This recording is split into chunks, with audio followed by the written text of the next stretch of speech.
La tour Saint-Nicolas est réouverte depuis le 22 juillet. Elle avait été fermée à la fin du mois de février,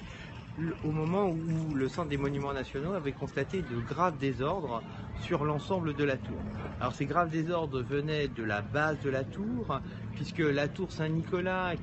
est une tour qui a des problèmes de stabilité depuis sa création. Donc les travaux ont constitué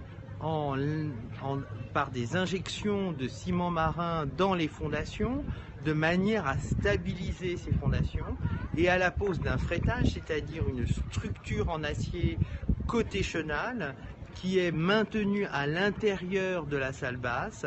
à la fois par des tirants pour maintenir le freitage, et puis l'ensemble de la salle a été étayé de manière à permettre à la tour de se maintenir. Alors, quand on disait que la tour Saint-Nicolas allait s'effondrer,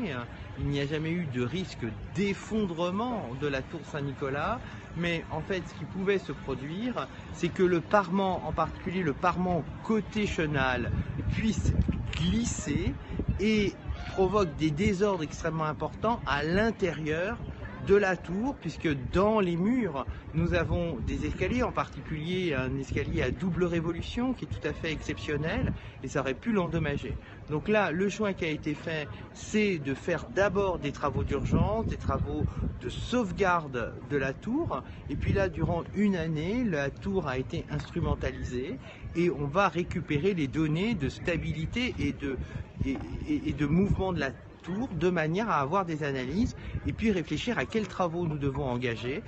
quels travaux de restauration doivent être faits dans les années à venir pour permettre à la tour Saint-Nicolas, symbole de La Rochelle, symbole de la côte ouest atlantique, eh bien de garder ce statut et de traverser les siècles comme elle l'a déjà traversé.